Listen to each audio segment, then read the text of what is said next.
পুড়িয়ে দেওয়া কংগ্রেস অফিস পরিদর্শনে বিশালগড়ে আশিস কুমার সাহা। বিশালগড়ে নেশার আতুর ঘরে পরিণত জরাজীর্ণ কংগ্রেস ভবনে কিছুদিন পূর্বে নেশা কারবারি আগুন লাগিয়ে দেয়, আর সেই আগুনে জেগে উঠল কংগ্রেস।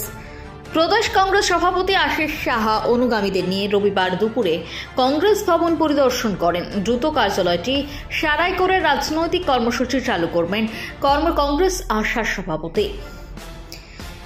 শাসক দলের কর্মীদের তাণ্ডবে এই কংগ্রেস ভবনটি খুলতে পারছেন না বলেও অভিযোগ করলেন সভাপতি। বর্তমানে বিশালগড়ে নিজেদের মধ্যে গোষ্ঠী কোন্দলের জর্জরিত শাসক দল। বিশালগড় ঘরের মানুষ বর্তমানে আতঙ্কে রয়েছে। প্রশাসনের সাহায্য নিয়ে বিশালগড়কে সুন্দর এবং স্বাভাবিক করে তোলার প্রতিশ্রুতি দিলেন প্রদেশ কংগ্রেস সভাপতি আশিস সাহা। সংস্কার করে আমরা এর যে দলীয় যে কাজকর্ম এগুলি কার্যালয় থেকে আমরা শুরু করি।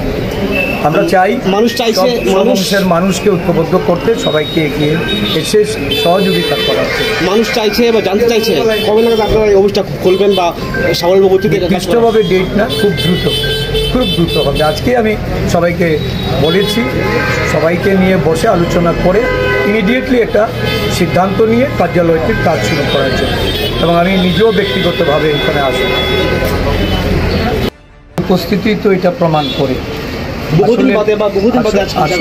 আসলে আমরাও সব জায়গায় যাওয়ার চেষ্টা করছি, সমস্ত নেতৃবৃন্দদের কাছে পাওয়ার জন্য, তাদেরকে উৎসাহিত করা।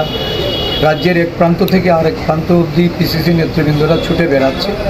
কেন্দ্রীয় কর্মসূচি নিয়ে যেমন আমাদের তৎপরতা আছে, সংগঠনকে শক্তিশালী করার তৎপরতাও আমরা সাথে সাথে চালিয়ে যাচ্ছি। আমাদের বিশ্বাস যে ঐক্যমতের ভিত্তিতেই সারা রাজ্য জুড়ে সাংগঠনিক কাজ যেটা আমরা শুরু করতে চলেছি, এতে দল শক্তিশালী। Report into Bangla.